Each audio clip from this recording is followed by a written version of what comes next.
What's going on YouTube? Culturedog Sam Hatch back with another Blu-ray review, another new one, well, a new to me film from the mid-90s. I've been gunning to see it for a long time, and it's always just slipped right by me. It's always eluded me, and it's a film from Abel Ferrara from 1995 entitled The Addiction. So yeah, the 90s were rife with art house, black and white cinema, low budget films. The films that I like to say were, low budget but high concept. Vampires lent themselves thematically very well to this, and The Addiction followed hot on the heels of another film called Nausea, which had a different kind of tone to it. But then later on, not really a vampire film per se, but it does kind of dabble in some genre conventions. But Darren Aronofsky's Pi, another key point in independent filmmaking in the 90s. And all these films have in common, of course, a New York City setting, because it was the one place where you could really get away with running and gunning and shooting illegally in the streets, etc. Abel Ferrara was one of those directors I had seen his work on television and film over the years, but never really had a feeling for who he was as a, quote-unquote auteur until probably Bad Lieutenant, seeing that for the first time and just getting blown away by it. So knowing that he was doing a black and white vampire film, it certainly piqued my curiosity. Lili Taylor is the star of it, but Christopher Walken was also heavily publicized as being part of the film. He's actually in it very, very briefly, but he does kind of cast a huge shadow that looms over the rest of the film. Like his brief presence does bring a lot of weight to it. So I ran up to Northampton, Massachusetts to see it in a small independent film house up there, and was just too late and just missed it. And then it's been on my Laserdisc to get list forever. I believe there was a DVD, but according to the commentary track, the DVD was cropped, which is interesting because this film is 1.85 to 1. So unless the DP Ken Kelch had cropped it or like hard matted it, maybe there would be a reason to crop it on home video to 1.33 to 1. Not quite sure about that. But I would just assume they could possibly do an open matte transfer or just zoom it or something like that. But either way, it's finally available here in high definition and 1.85 to 1 from Arrow Video. And yeah, The Addiction is a multi-layered, very art house film. My wife described it as someone who was just directing their first student film, thesis for a university film project or something to that effect, which is funny because I've actually heard that levied at other competent career-long auteur type directors like David Cronenberg with films much later in their careers, somebody that I was a friend with in the critics kind of circle said the same thing about A History of Violence. I'm like, really, this guy's work looks like a first time student's film. So it's funny how that works. But yeah, it is a very, very indie, very low budget tale of a psychology student played by Lili Taylor, Kathleen Conklin, and she is very, very quickly assaulted by a woman named Casanova, played by Annabella Sciorra. And there's this whole kind of twist on the vampire lore of having to invite a vampire into your house, that these vampires, if they even are that, will allow you the opportunity to tell them to go away. And if you do, which you won't, then they'll just actually run back off into the night. But otherwise, they'll bite you and theoretically drink your blood.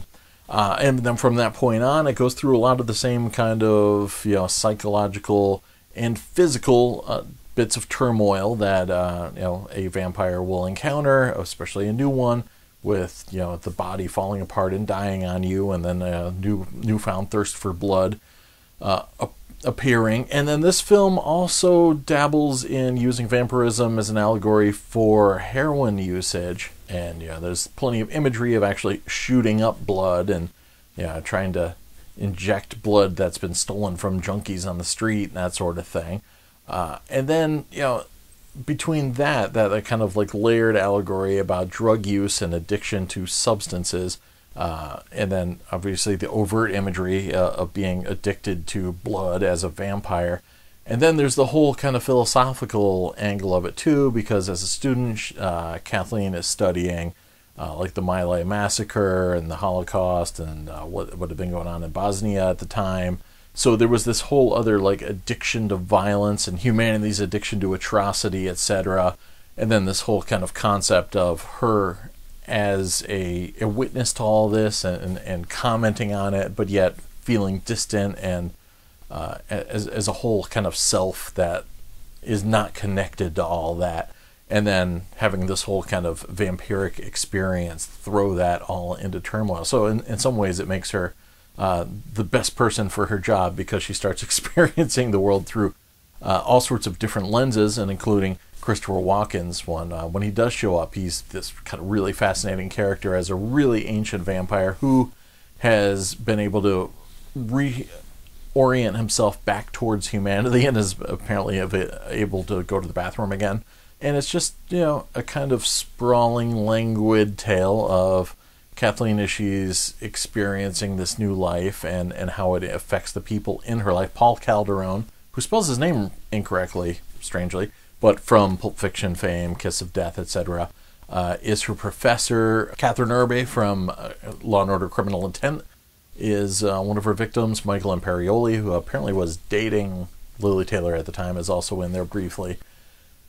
And yeah, it's a short film. It's brisk, 82 minutes, and it's shot brilliantly. Ken Kelch's DP work is untouchable. The shadow detail, etc., and just the way light is broken through gratings and things in the classroom, and the way that kind of plays on characters' faces, etc. It's just really, really beautiful, gorgeous cinematography, and him and Abel Ferrara really were able to utilize the playground of New York in the mid-90s and turn it into this kind of gothic masterpiece. The film itself may be a little bit like too heavy-handed for some people, and then it might not be heavy-handed enough for others. It kind of, in the way that it's layered, it does also seem to attract different layers of criticism. There's people that think it's too heavy and too, leaden with the philosophy. Then there's some people that think that the philosophy is just spot on and it's deep, and this film is all about the human condition. And then there's the people that think that the philosophy is completely trite, and that Nicholas St. John, who wrote the film, was just dabbling in philosophy 101 and didn't understand anything and was just using newbie type thoughts in the film, and so the overall product is tarnished by that. And then there's also the kind of yet not really expressed as much thought point that maybe the screenplay is kind of poking a little fun at those kind of self-obsessed philosophical types from the 90s. And that's kind of one of the things I love the most about the film. I don't know, maybe it was growing up in the 90s and being a little bit self-obsessed and prone to self-reflection and hanging out at coffee shops and stuff like that. I don't know, there's just this delicious kind of thought that the characters from Friends are just like one street corner away of getting bitten by Kathleen and her friends, just getting taken out. I think there is a little bit of an aspect of criticism towards the philosophical dialogue that's so heavy and so just in your face, and Kathleen just spits it out all over the place. And I think it helps also to be an Abel Ferrara fan, and there's just something about his work that kind of clicks with me, and I don't know what it is, and I don't really necessarily feel like I'm his prime audience or that I should be really into his films, but I don't know, there's just something about it that works. From the first time I saw Bad Lieutenant, and I especially enjoyed some of his work on Miami Vice back in the day, and King of New York, etc., and The Funeral. But there's this odd kind of quality to his filmmaking that I felt worked. And I felt like the wait to finally see The Addiction, it didn't get blown up in estimation from too many people lavishing praise on it over the years that I'd read. It didn't feel like a letdown at all. It's really fun. It's quick. I mean, as fun as a philosophically charged vampire film can be. And as much as people kind of kind of play with, oh, well, maybe the vampirism in the film really isn't even vampirism at all. Maybe they're just, crazy street people and they're just biting people randomly. It does actually dabble in a lot of the baggage of the lore. And Abel Ferrara mentions in the commentary track that Nicholas St. John, his screenwriter, who he apparently had a falling out with, he didn't work with him on Bad Lieutenant and worked with him on this and a few other projects before. Apparently they split up for good. But he did mention that Nicholas St. John was a big fan of vampire lore in particular, and in both some of the special features and some of the newer material and some of the 1995 archival featurette material, Abel Ferrara seems pretty jazzed about the trappings of cinematic and literary vampire lore. The inability to see oneself in a mirror, etc. And he really seems to dig it. So I don't know. It feels like throwing out the baby with the bathwater to kind of look at the film as not a real vampire movie, but just either a straight up, heroin junkie film or something else. But it is definitely an onion, and there's all sorts of commentary on it about the human condition and inhuman condition and what humans, do to other people to force their will on them, and how people that should be punished aren't punished. And that whole kind of concept of, killing one or two people makes you a murderer, but killing, thousands makes you a hero. And, there's a lot to kind of chew on within it. And, man, it's really, really gorgeous stuff. So, super psyched to have it on Blu-ray. So, I missed this in cinemas. I missed it on DVD and Laserdisc, but I did see somebody posting a piece about how now it's available for the first time in 1.85 to 1. Again, the world always forgets about the wonders of Laserdisc. Yeah, there was a widescreen special edition that was released at 1.85 to 1 back in 1995 or 1996. So this is not the first time it was seen in its original aspect ratio. But apparently, according to Brad Stevens, who's Abel Ferrara's biographer, that the old 1.33 to 1 versions were cropped instead of just opened up without the matte. So I'm not sure how Ken Kilch shot the film, but in any way, the black and white imagery is just gorgeous, and it carries over well here in high definition. It's just inky shadows. I didn't see any macro blocking or anything like that. There was a healthy, lively grain, and just all the way throughout, especially with just the shot compositions. Abel Ferrara actually mentions about how Ken Kilch comes from a military background, and he doesn't frame his subjects. He gets a bead on them. He shoots them. And there's just so many kind of gorgeous scenes playing with the very modern, kind of like hip-hop community in New York. Fredro Starr from Onyx is in the film, and his crew. So that's a very kind of modern setting. A lot of stuff set in a fake version of NYU. And there's even like the traditional vampire sunset scenes, but there's always telephone lines and power lines kind of blocking out a bit of the setting sun. So it's cool. I love how it's got one foot in traditional old school Nosferatu style filmmaking, and then one foot in a very, very 90s cutting edge filmmaking style, and definitely fell right into the kind of indie world of its time. Looks fantastic on Blu-ray. Audio is in two different versions. There's a DTS 5.1 version, and then there's a PCM stereo version. I think overall the PCM one was a little more balanced, and the dialogue in particular felt a little more balanced. The dialogue was a little kind of canned sounding at times, and there was the bits where it sounded like there was some kind of like high-end extraneous noise that was attached to the dialogue that you could hear like punch in when the center channel came alive. Nothing really, really horrible, but it wasn't just the smoothest sounding of mixes. So I think listening to it in the stereo and the PCM was overall like just a more realistic sounding take on the film. So the 5.1 is a little bit more engrossing, obviously. Some of the bits with the music, there's some Cypress Hill on the soundtrack, Onyx, of course, with Fredro Starr being in the film, and that stuff does bleed around into the surrounds quite a bit. But overall, the film doesn't fall apart without any deep material, resonating from behind you. It's a good front-heavy soundtrack. It's about a philosophy student, so lots of dialogue, lots of upfront material, and the music sounded really well rendered. But yeah, like I said, just some of the dialogue felt a little thin. So there are a decent amount of special features. It's funny, I'm often critical of the Pulp Fiction Criterion Collection Laserdisc because they let Quentin Tarantino take over cultivating the special features supplements for that release. And Arrow's had a healthy relationship with Abel Ferrara. They've got another great release of Driller Killer, which I owe a very, very late review on. I should do that sometime soon. So having been involved with him and releasing some of his documentaries and stuff, it seemed like a no-brainer to get Abel Ferrara himself to do the bulk of the special features here. And in as much as I was, rubbed the wrong way about Quentin Tarantino doing it with the Pulp Fiction box set, Abel Ferrara doing it for The Addiction just felt like the right fit. So the first thing on here is a commentary track with him moderated by Brad Stevens. And Brad Stevens is his autobiographer. He writes for Sight and Sound, etc. He's a British critic.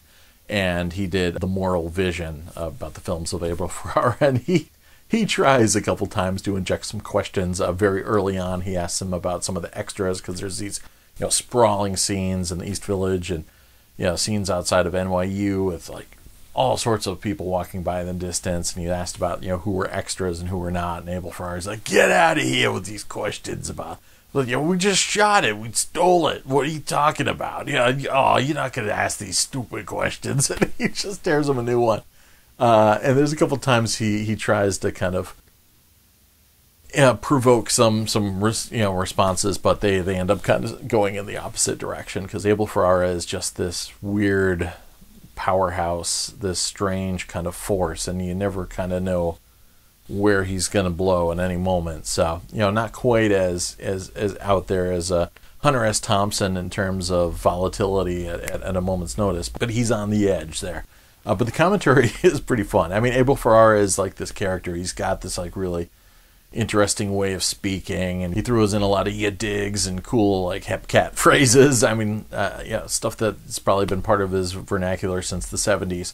And he's very, he's not very politically correct at all. So beware.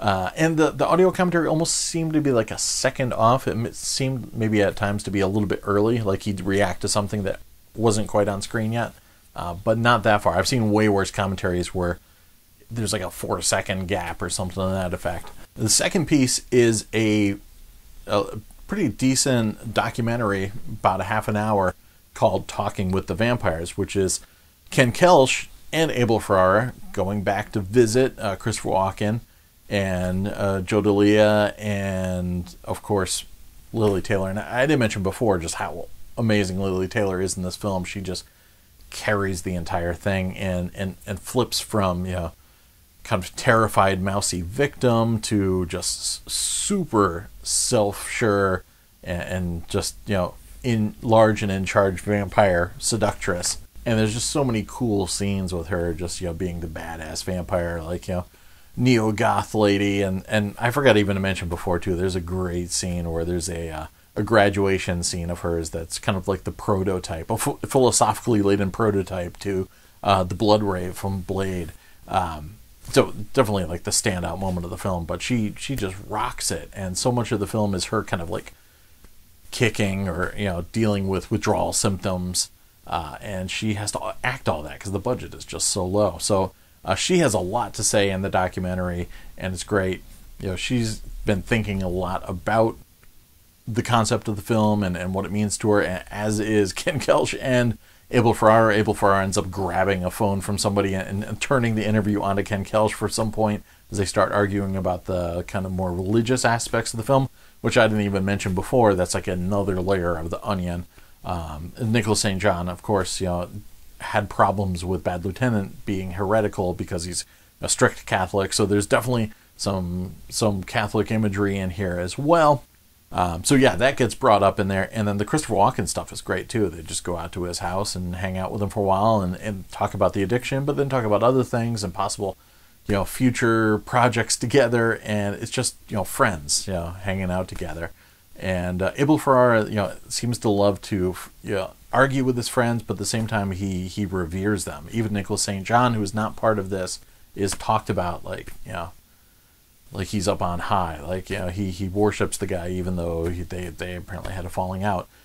So yeah, he seems to be one of those guys that makes friends for life for the most part, and then really, really sticks by these guys. Then there's a new 16-minute interview with Abel Ferrara, and he gets into a lot of the same kind of material that he covers in the commentary track, but it's a little bit more focused. And again, with his usual kind of interesting commentary with lots of "you digs" and that sort of thing. But yeah, definitely worth a watch, and that's a great kind of like condensed version of the material that you hear in the commentary track. Then there's a roughly 9-minute interview with Brad Stevens, who I mentioned before was the British critic who had written a book about Abel Ferrara and also semi-moderates the commentary track. And he does get into some kind of critical angles and attacks on the film and what he feels some of the elements are about. And then he even says he disagrees personally with Abel Ferrara about some of the tactics used in the film and what Nicholas St. John's script meant versus what Abel's film eventually meant in some scenes. So yeah, some good stuff for the most part. It's relatively quick, but it's good to see him get his points of view across, which definitely don't get too much a limelight in the commentary track itself. And then there's another cool about 9-minute piece of Abel Ferrara just hanging out in this editing suite at the time the film was being edited in 1995. And that really showcases his kind of like scattershot thought patterns and how he jumps from train to train to train, and eventually will come back to his point, etc. But he's running around with a guitar 1 minute, singing a song the next, checking out dailies in the next second, and talking about the editing of the film, and then he just kind of disappears down the street towards the end.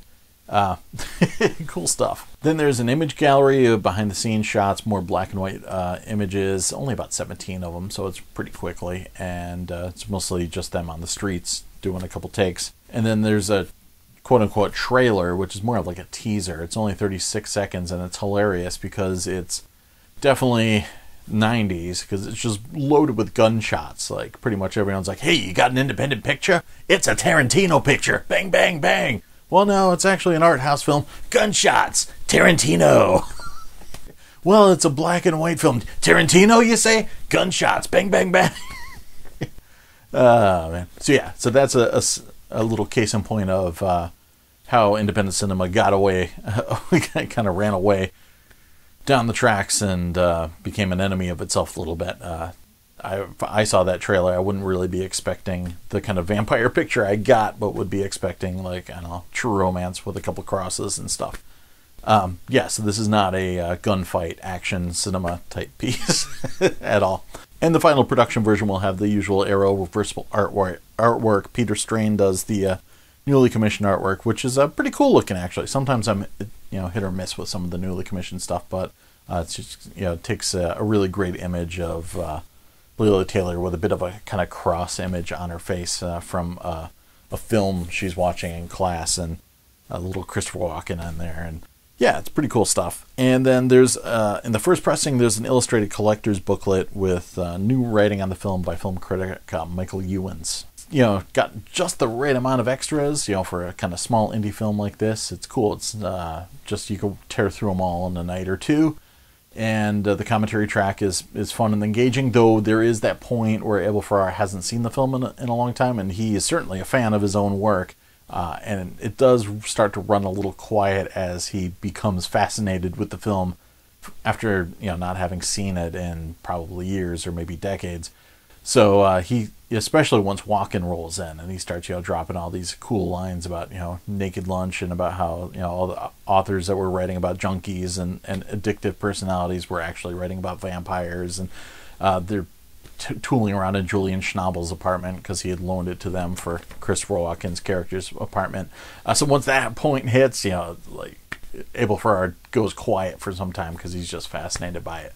But between that and all the other little featurettes, I really enjoyed the half-hour featurette.